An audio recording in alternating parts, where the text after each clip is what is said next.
জাতিসংঘের সাধারণ পরিষদের ৮০তম অধিবেশনে অংশ নিতে যুক্তরাষ্ট্রের নিউ ইয়র্ক সিটিতে গেছেন প্রধান উপদেষ্টা অধ্যাপক ডক্টর মোহাম্মদ ইউনূস। এ সময় তার সফরসঙ্গী ছিলেন ৩ রাজনৈতিক দলের ৬ জন নেতা। তারা হলেন বিএনপির মহাসচিব মির্জা ফখরুল ইসলাম আলমগীর, বিএনপির ভারপ্রাপ্ত চেয়ারম্যান তারেক রহমানের পররাষ্ট্র বিষয়ক উপদেষ্টা হুমায়ুন কবির, জামাতে নায়েবে আমির ডাক্তার সৈয়দ আবদুল্লাহ মোহাম্মদ তাহের, ডক্টর নকিবুর রহমান তারেক এবং এনসিপির সদস্য সচিব আক্তার হোসেন, যুগ্ম আহ্বায়ক ডাক্তার তাসনিম জারা। এদিকে নিউ ইয়র্কের আওয়ামী লীগের নেতাকর্মীরা আগে থেকে আভাস দিয়ে রেখেছেন ডক্টর ইউনূস সহ যারা আসবে তাদের প্রতিহত করা হবে।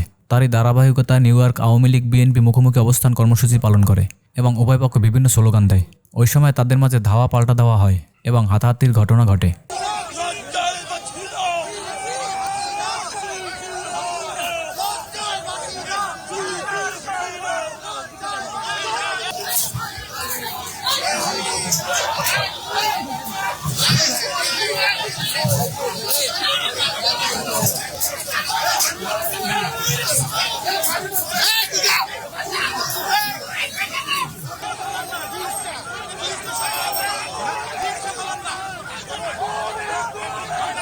অন্যদিকে বিমানবন্দর থেকে বের হওয়ার সময় এনসিপির সদস্য সচিব আক্তার হোসেনকে পচা ডিম নিক্ষেপ করে যুক্তরাষ্ট্রের আওয়ামী লীগ নেতাকর্মীরা।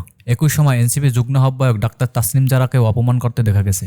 মির্জা ফখরুল ইসলাম আলমগীরকেও বিমানবন্দরের বাইরে আওয়ামী লীগের নেতাকর্মীরা কিছু সময় অবরুদ্ধ করে রাখে। এ সময় বিএনপির বিরুদ্ধে বিভিন্ন স্লোগান দেয় তারা।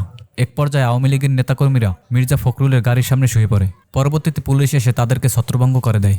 বিএনপি আওয়ামী লীগ ধাওয়া পাল্টা ধাওয়া, এনসিপির আক্তার হোসেনকে ডিম নিক্ষেপ করা এবং মির্জা ফখরুল ইসলামকে হেনস্থা করার চেষ্টা করার পরিপ্রেক্ষিতে নিউ ইয়র্ক পুলিশ একজনকে আটক করেছে। তিনি হলেন নিউ ইয়র্ক যুবলীগের নেতা মিজানুর রহমান। এদিকে নিউ ইয়র্কে আক্তার হোসেনকে ডিম নিক্ষেপের প্রতিবাদে দেশের বিভিন্ন জায়গায় প্রতিবাদ সমাবেশ করেছে এনসিপির নেতাকর্মীরা। অন্যদিকে ডাক্তার ইউনূসের সমালোচনা করে বিশেষজ্ঞরা বলেন, জাতিসংঘের সাধারণ পরিষদের ৮০তম অধিবেশনে অংশগ্রহণে সরকারি সফরে যারা যাবেন তার বাইরে কেন ৩ রাজনৈতিক দলের ৬ জন নেতাকে সফরসঙ্গী করা হলো। বিশেষজ্ঞরা আরও বলেন, জনগণের টাকা এভাবে অহেতুক খরচ করতে পারেন না ডাক্তার ইউনূস সরকার। তিনি কি দল ভারী করার জন্য বা ভয়ের কারণে রাজনৈতিক দলের নেতাদের সফরসঙ্গী করেছেন, নাকি এর পিছনে বিশেষ কোনো কারণ আছে? পরিশেষে বলতে চাই, যারা বিদেশের মাটিতে বিশৃঙ্খলা সৃষ্টি করেন তাতে আমাদের দেশের ভাবমূর্তি নষ্ট হয়। এটা প্রত্যেক রাজনৈতিক দলের মাথায় রাখা উচিত।